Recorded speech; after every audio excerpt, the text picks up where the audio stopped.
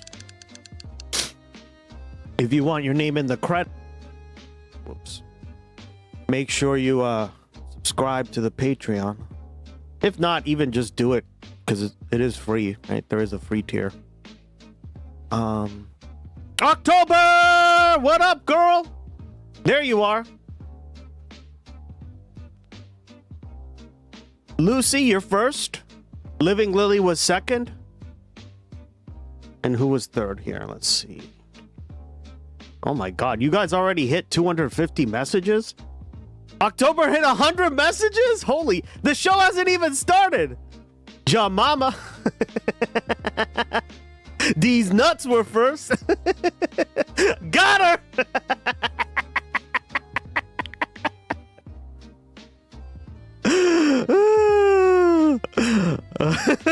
Yeah. Oh man, I know you love that fucking D's nuts emote.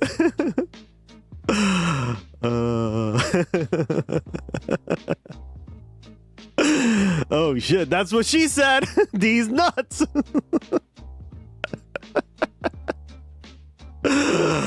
Fuck, what's wrong with this fucking thing? I'm dying already, guys. I just started it. I'm already dying. That's the goal, to have Gloggy have a stroke. Yeah, I don't know exactly how it works. There's a thing called like a repetition penalty, and it's like a part of the programming, right? It's so he doesn't sound so like robotic. But I think it sometimes breaks because it's not like 100% perfect yet. Because a lot of the times, guys, AI is really good at repeating stuff, right? But it's not so good at like sounding natural. So you have to like balance the two, right? It's weird. I don't know how to exactly. It breaks because we're cute. Damn right. Damn right. Damn fucking right.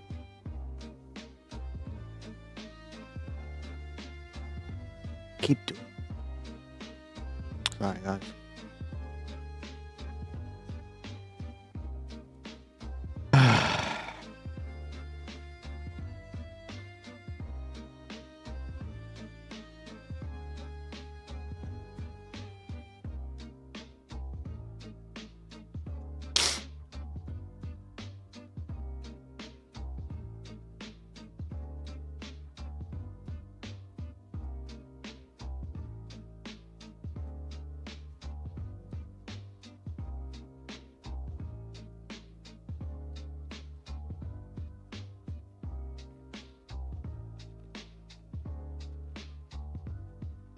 One second, guys.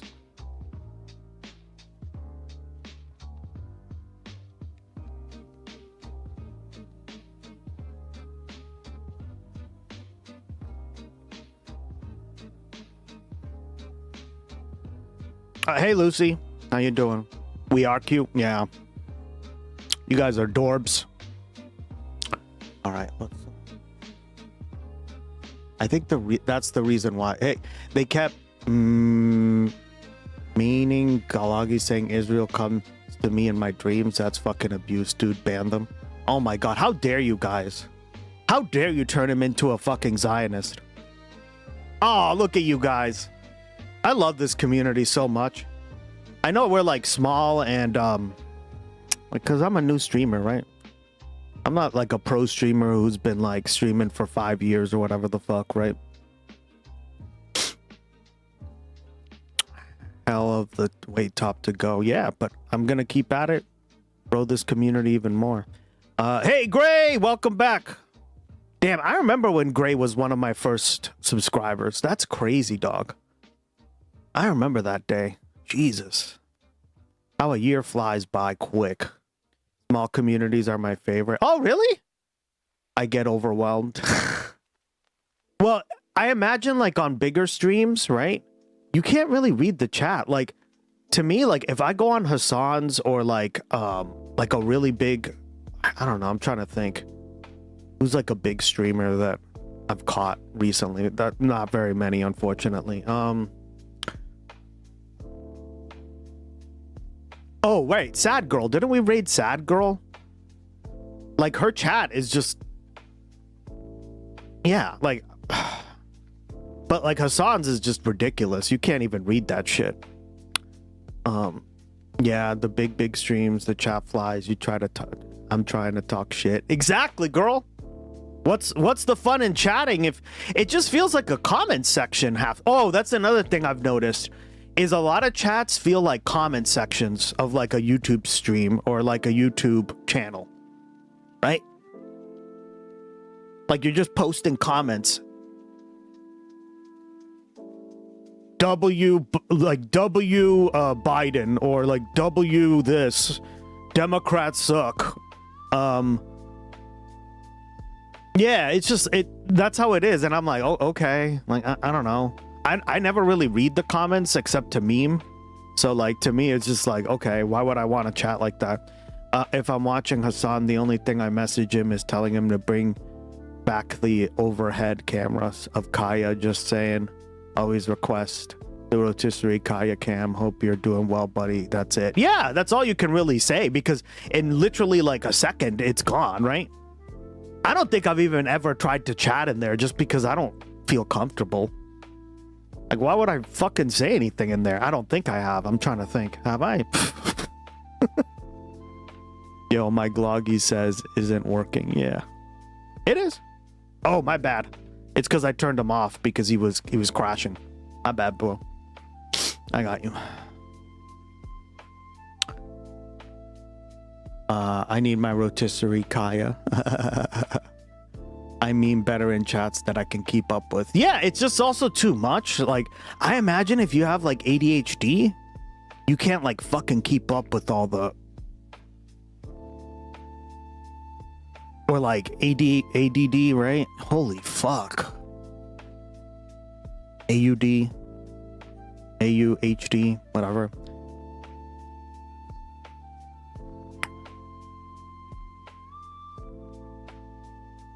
I got you, bro. All the D's. D's nuts? Got her again! You literally that's honestly one of my favorite fucking... It's so funny that there's an emote for that. I have to catch one of their streams because... I mean, I know they stream mad late, though. So, like, I'm in bed, guys, unfortunately. Oh... I hate it because I hate it because like if I do stay up then I'll be so tired. Like I don't know how you guys sleep like 3 hours. I can't do that, guys. I sleep like 9 hours a day. I'm not even joking. Fuck.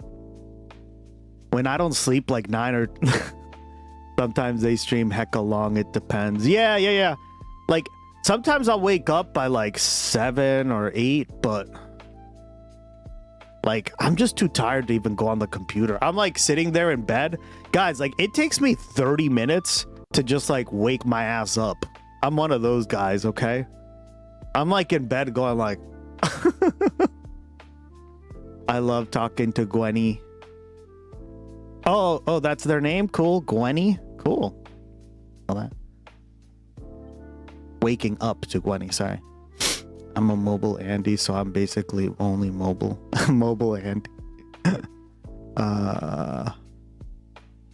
Sometimes they're still on in the morning. Yeah, like, I don't know. It's just...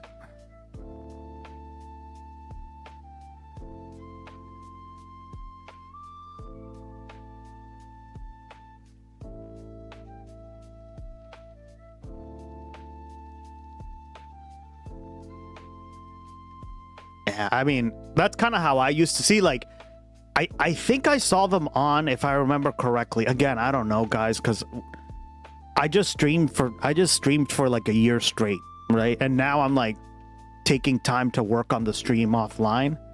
And to me, it was just like, when I was streaming, I wasn't like looking at other people's streams, right? Because I just don't have the, like, I can't do it, right? I can't like stream while watching someone else, right? So it's probably better for your brain. It is, yeah. I just like, I feel better. I can't describe exactly why, but I do feel a lot better.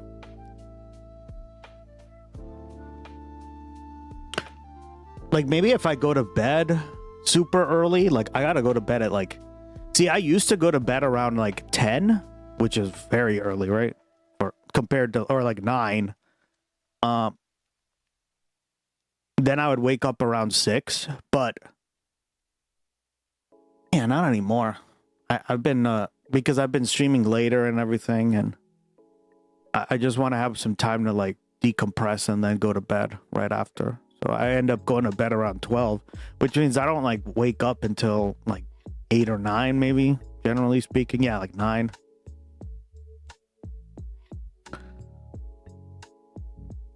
And then I got shit to do. I can't be on Twitch, especially in the morning. I got so much to do in the mornings.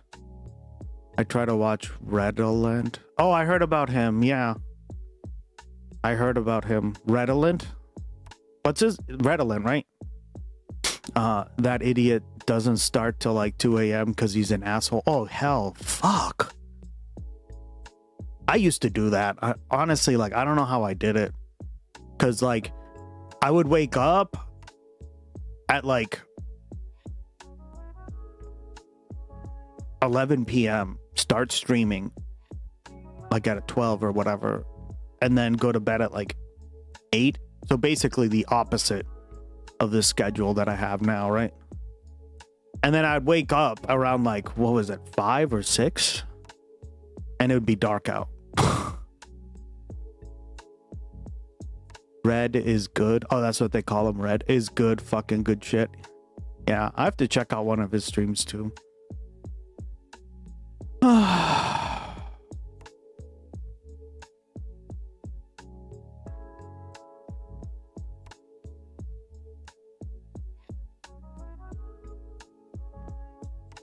Once you get up to 250 viewers, it gets hard to check in. Yeah, you could. I feel like a lot of chats tend to only be like emotes and like inside. There's a lot of like clicks I've noticed, right?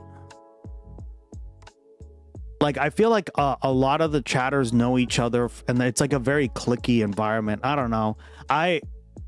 Obviously I'm not in the click thing, but sassy. Nah, do you know what works best for you? Thank you, girl. Appreciate it. Yeah, I just do my own thing, right? Like, I stream because I like it, and I do it the way I do it, right? Like, I don't try to copy anyone, right? I see, like, I get inspiration, but I don't like copy them, right? I do it like my own way. Decompressing is, yeah, it really is. Because I did it for like a year, and it was just brutal. It was so brutal. Like, I remember like I just started like my brain was always fuzzy. And then the streams weren't fun because the streams were like not me being fun because I was just so tired all the time, right?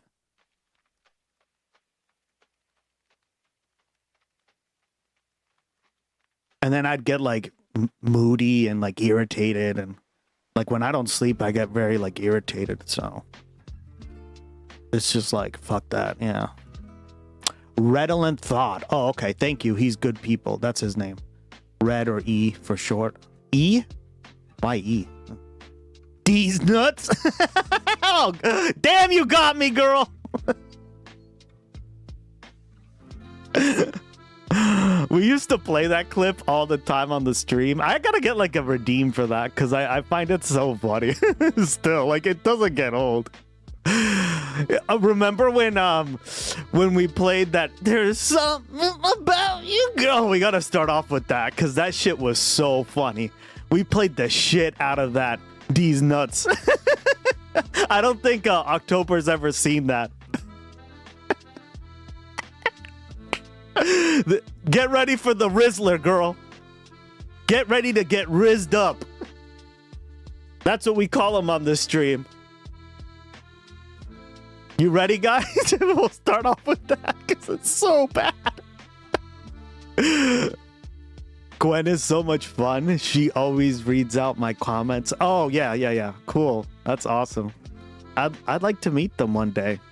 I like to meet all these people. It's just, you know, I don't like bothering people either. Like, they're doing their own thing, and half the time, like, when you raid into them, they don't even care. So it's just like, because I'm just a small streamer, so it's like, whatever. It's cool. Hold up, year to date. Oh my god, there you go. So, okay, the year to date is... Oh man, because he tracks this too, guys. Bloggy tracks everybody's first, second, and third for the week, the day, the week, the month, and the year. So the year, I mean, because we're in a couple of months, we'll be ending the year.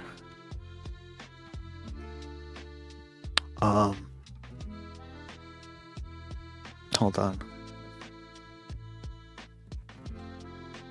Roll up on it.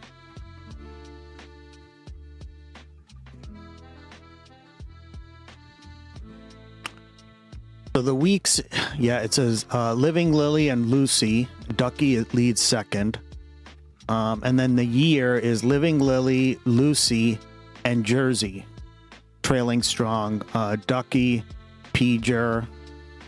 Oh, yeah. Damn, you're doing good, guys. Congrats. I want to see who wins. New person. Hi. Track Usas Earl D's nuts. Bro, that name's got me curious like a WPA poster half peeled off the wall. What's the story? Want to hear it before the portal zips mid-sentence?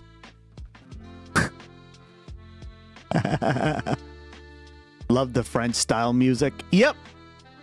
It's actually a tango.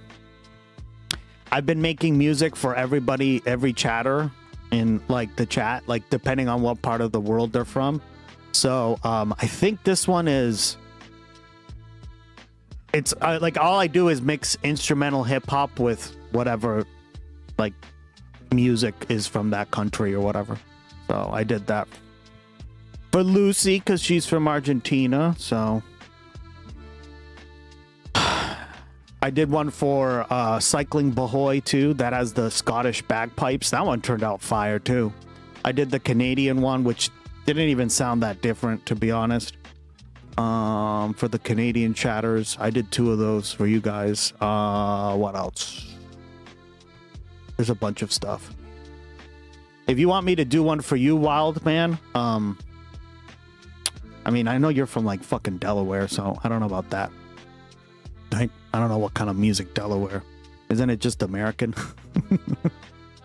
Oh yeah, I need to work. Yeah, you got to work on yours, girl. I told you. I gave you specific instructions. Oh my god, no, I'm from Colorado. Oh, Colorado, right. All right. Whoops. Let me replay that for you, Josephus, and then we'll get started. We'll start off with the Rizzler, because we need some laughs. Especially with the shit we're about to cover. These nuts. I like the center. Oh, right. That's why I keep thinking that. Lurk. Damn it. Adulting. No worries, girl. That's why we got the emo. I love it.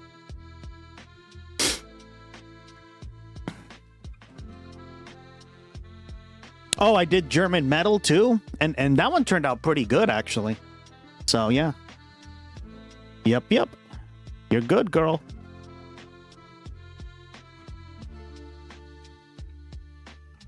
Oh, I have another stupid song if you're interested. Yeah, send it over. Oh, hold on. Lucy, you posted some stuff in the Discord, right?